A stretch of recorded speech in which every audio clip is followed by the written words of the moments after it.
There's a moment in a man's life when he realizes the person who hurt him most wasn't a stranger. It wasn't someone who broke into his home or someone who cheated him at a card table or even a dishonest business partner he never should have trusted in the first place. No. The person who nearly destroyed everything I had built, over 42 years of early mornings and late nights, of burned hands and aching knees, of love poured into every plate that left my kitchen. That person sat across from me at my own dinner table. He called me Dad. My name is Walter Brooks. I'm 72 years old, and I live in a small town in East Texas called Harlan's Creek. Population 4,000, give or take. The kind of place where everyone knows your name, your truck, and what you ordered for breakfast last Tuesday. For most of my adult life, I ran Brooks Family Diner, a real diner. Vinyl booths, a long counter with spinning stools, pie under a glass dome, and coffee so strong it could wake the dead. My late wife, Eleanor, helped me build that place from nothing. We opened when we were both in our 20s, young and stubborn enough to think we could make it work. Somehow we did. Eleanor passed 6 years ago. After that, the diner became something more than a business to me. It was the last place I could still feel her. So when my son Daniel came to me with his plan, smiling, polished, full of promises, I want you to understand something. I didn't say yes because I was foolish. I said yes because I was a father, and fathers want to believe in their children. But that was just the beginning of my plan. If you've ever been betrayed by someone you love, this story is for you. Daniel is my only child, 44 years old, ambitious, the kind of man who always had a vision just a little bigger than his patience. He drove up from Dallas on a Thursday afternoon in early spring. I remember the day clearly because the bluebonnets were blooming along the highway, and Eleanor always said bluebonnet season was God's way of reminding Texas it was beautiful. I was sitting on the porch when his car pulled in. A new car, silver, German-made, something I couldn't pronounce. He hugged me. He looked me in the eyes. He said, "Pop, I've been thinking about you, about your future, about what comes next." I should have noticed then that he talked about my future the way a man talks about something that belongs to him. He sat down at my kitchen table, Eleanor's table, the one with the scratch near the corner where we once dragged it in from the rain, and he laid out a folder, charts, projections, a color-printed brochure for something called Sunrise Senior Care Solutions. "Dad," he said, leaning forward like he used to when he wanted extra dessert as a boy, "the senior care industry is exploding. Baby boomers are aging. There's a serious gap in quality facilities in rural Texas. I've found the right partners, I've done the homework, but to move fast enough, I need seed capital. And the property, the diner property, it's sitting there, appreciating but not working for you." I looked at those papers. I looked at my son. I said, "Daniel, that diner is your mother's legacy." He nodded slowly. He said, "I know. That's why I want to use it to build something that helps people like her, people who needed better care in their final years." I sat back in my chair. I felt the air go out of me, because he knew exactly which door to open. Eleanor had suffered in her last years. Inadequate care, long drives to specialists, a system that treated her like a number. We talked for 3 hours that evening. He answered every question I had. He showed me where my name would appear on the LLC documents. He told me I'd receive a percentage of the facility's operating profit every quarter. He said, "This is a legacy investment, Pop, something we build together." I signed the transfer papers 2 weeks later. The diner sold to a commercial holding company, one of Daniel's partners, for $480,000. The land and building, everything. Looking back, I keep returning to one thought. A man who truly loves you doesn't need to rush you. Daniel was in a hurry from the moment he sat down. For about 6 weeks, everything seemed fine. Daniel sent me updates, progress photos, an email with the heading Phase 1 Complete. I felt something I hadn't felt in a long time. Purpose. The feeling that I'd done something meaningful with the years Eleanor and I had worked so hard. Then the calls stopped coming. 3 weeks of silence. I called Daniel's cell. It went to voicemail. I called his wife, Sabrina. She picked up, said Daniel was handling some complications with the timeline and that I shouldn't worry. Don't worry. 2 words that should always make a person very, very worried. On a Saturday morning in June, they both showed up at my door. Daniel looked thin. Sabrina looked like she'd rehearsed her expression in the car on the way over. Daniel sat down, folded his hands on his lap, and said, "Pop, we've hit a rough patch. The investors we were counting on pulled back. We need to regroup. We were thinking, you've got plenty of room here. Maybe Sabrina and I could stay with you for a bit, just until things stabilize. And if you could contribute a little toward the household expenses." I stared at him. I said, "You're asking me for money after you just helped me sell the diner?" He said, "It's temporary." And then, when I didn't immediately agree, something shifted in his face. The warmth disappeared. He said, "Dad, honestly, the way you managed the diner, you held on to that place out of pure sentiment. The business world doesn't work that way anymore. This is a new era. You have to trust people who understand it." He called me a relic. Not in those exact words, but that's what he meant. I asked them to leave. That night, I couldn't sleep. I sat in Eleanor's chair by the window, and I thought about everything. Every conversation, every signed document, every phone call I'd trusted. And I felt sick. If you've ever had that feeling, the one where your whole body goes cold and still, like a door has just slammed shut in a house you thought was safe, then you know exactly where I was that night. I called Evelyn the next morning. Evelyn Marsh had been my friend for 30 years. We'd grown up 2 streets apart, gone to the same high school, lost touch, and reconnected at Eleanor's funeral of all places. She'd spent her career as a loan officer and branch manager at a regional bank, retired now, sharp as a tack, as Eleanor used to say. I told her everything. There was a long silence on the phone. Then she said, "Walter, I need you to bring me every document you signed, every single one. Don't throw anything away." I drove to her house that afternoon with a cardboard box.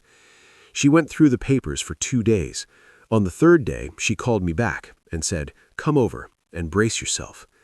I sat at her kitchen table, a different kitchen table, but the feeling of dread was the same, and she walked me through what she'd found. The LLC documents had been structured so that the asset, meaning the diner property, transferred to the holding company immediately upon sale. My percentage of operating profits was contingent on the facility reaching full operational capacity, which had no defined timeline and no penalty clause if it never happened. In plain English, I had no enforceable right to anything. The senior care facility was never fully permitted. The zoning applications were incomplete. The business had been structured to take advantage of a rural elder care tax exemption, but the documentation supporting that exemption had been altered.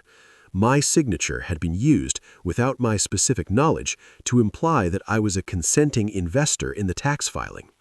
Evelyn looked at me over the top of her reading glasses, and she said, "There's more. I made a few calls. Daniel has a silent partner, his father-in-law, Greg Caldwell. Greg has been involved in 3 similar property conversion deals in the last 5 years. 2 of them involved elderly sellers who later claimed they didn't fully understand what they were signing." I sat very still. "And, Walter," she said quietly, "Daniel has been in contact with a financial advisor about petitioning for conservatorship over your remaining accounts, the pension, the life insurance payout from Eleanor. He's been building a paper trail suggesting you've been showing signs of financial incompetence." I heard every word she said, and I understood for the first time the full shape of what my son had done.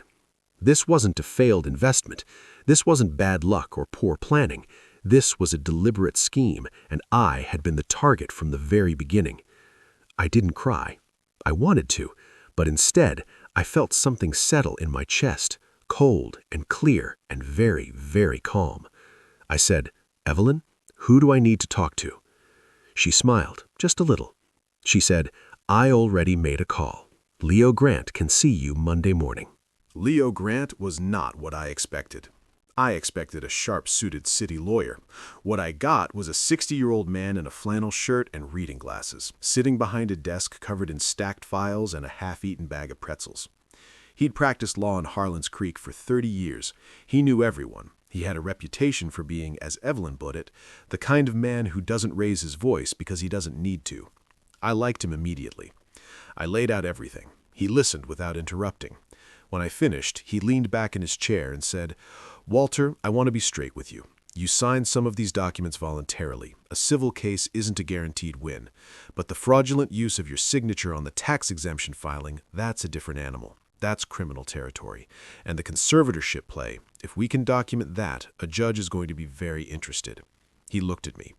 "You willing to fight this?" I said, "I've been waking up at 4 in the morning since I was 23. I'm not afraid of hard work." He smiled. "Good, then here's what we're going to do." Over the next 6 weeks, the three of us worked quietly. Evelyn pulled financial records through her banking contacts. Leo subpoenaed the LLC documents, the tax filings, and the original property transfer. I sat at my kitchen table every evening going through my own records, bank statements, text messages from Daniel, emails, even handwritten notes I'd made during our conversations. I found a text from Daniel sent 2 days before I signed the papers that read, "Pop, just remember Greg's team handles all the paperwork. Don't worry about the fine print. That's what professionals are for." Don't worry about the fine print. That single message, Leo told me, was one of the most valuable pieces of evidence we had, because it showed Daniel deliberately discouraged me from independent review. I'm telling you all of this because I want you to understand something. Revenge, the real kind, the kind that actually means something, is not loud. It doesn't happen in a screaming match at the kitchen table. It happens in the quiet hours. It happens in filing cabinets and phone calls and careful, patient work. If you've ever been betrayed by someone you love, this story is for you. And I want you to know you are not powerless. Meanwhile, Daniel had no idea any of this was happening. He'd sent me one more message about 3 weeks into our preparation, asking whether I had reconsidered letting him manage my remaining accounts for simplicity's sake. I wrote back, still thinking it over. Give me time. Give me time. That might be the most satisfying thing I've ever written. Leo found out through a contact at the county planning office that Daniel and Greg Caldwell were hosting a regional investment forum at the Harlan's Creek Community Center, a public event. Local business leaders, potential investors, county officials. Daniel was presenting their senior living development as a community success story, a model for rural elder care, a shining example of family values meeting smart investment. He was going to stand up in front of our community and use my name, my family's name, to sell more people on the same scheme. Leo looked at me across the desk. He said, "I think you should be there." I said, "I wouldn't miss it." The event was held on a Tuesday evening in early September. I wore my best shirt, the blue one Eleanor bought me for our 40th anniversary. I drove myself. I arrived early and sat near the back, where Daniel wouldn't see me come in. The room was nearly full. I recognized most of the faces. People I'd served coffee to for 40 years. People who'd come to Eleanor's funeral. People who trusted the Brooks name.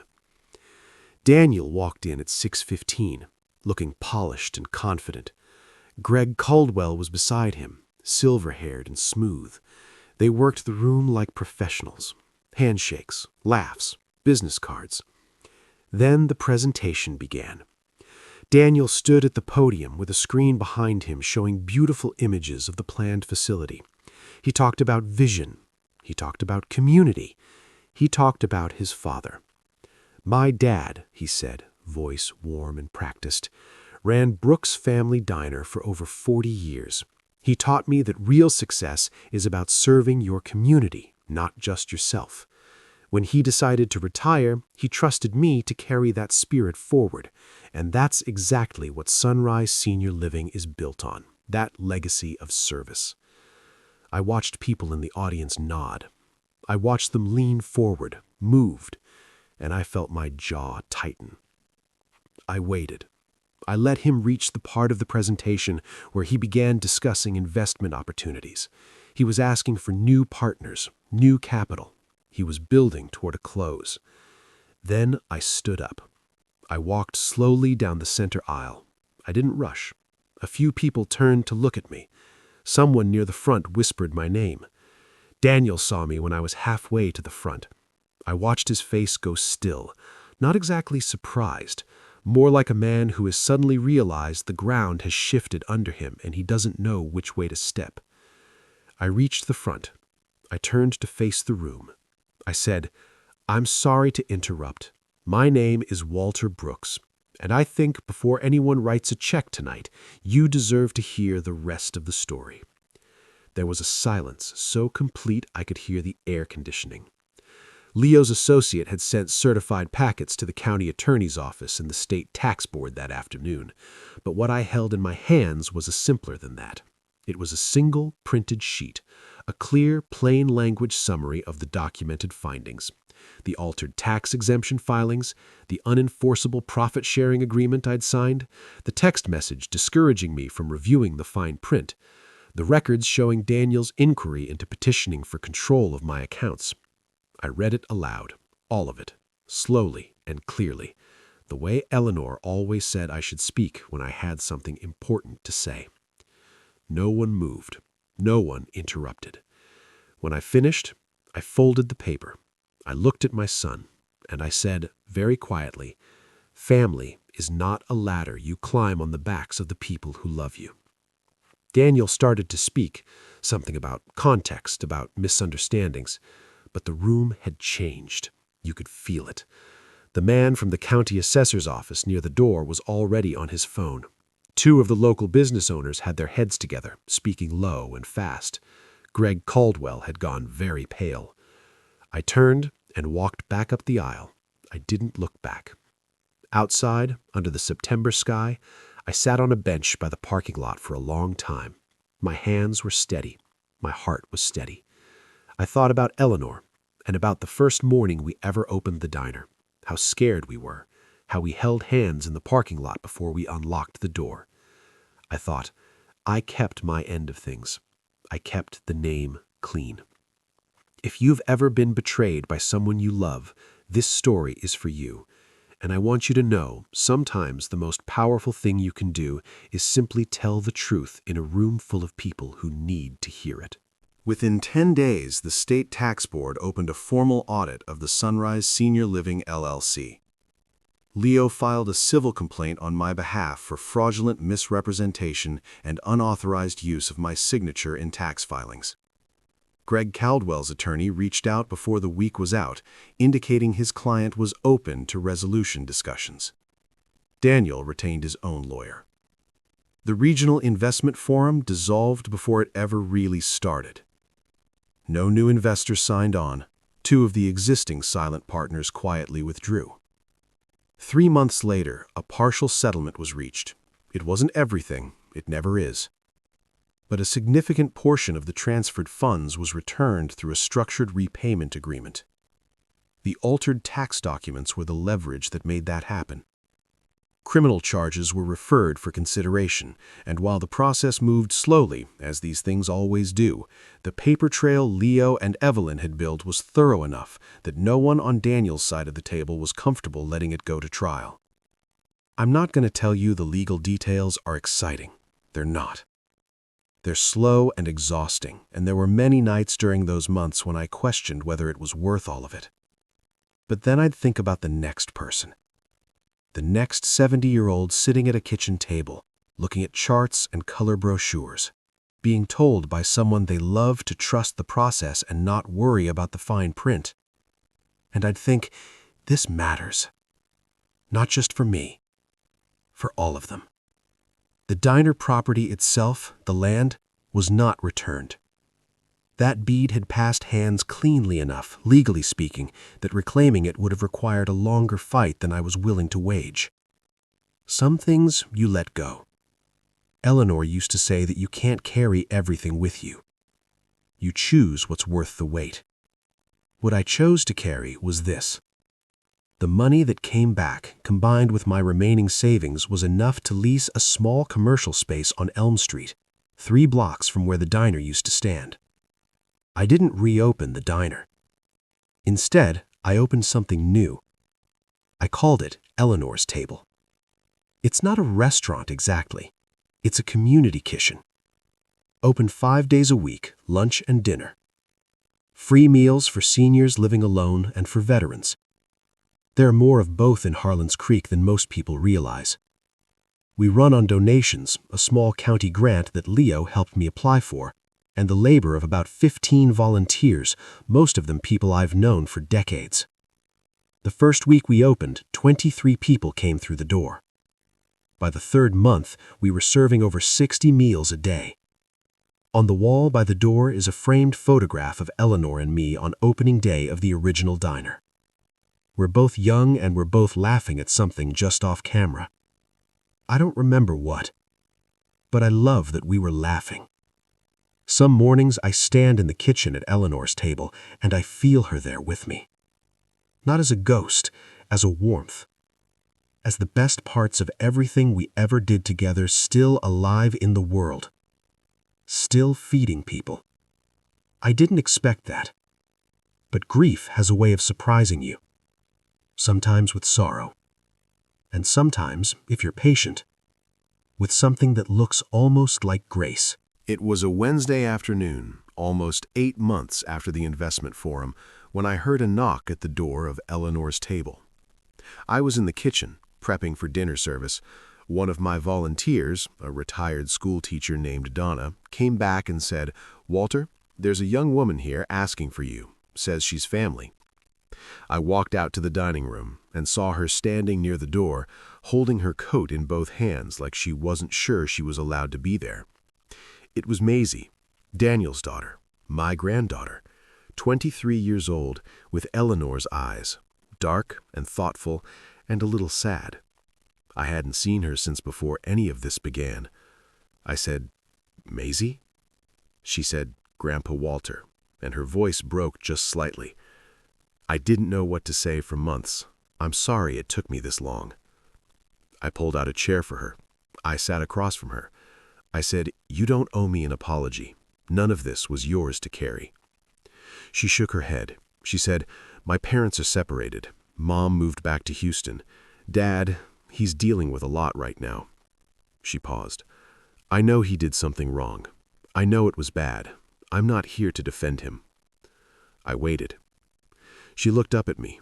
She said, "I just want you to know that watching what you did, how you handled all of it, how you built this place, it changed something in me. You could have been bitter. You had every right. But you made something instead."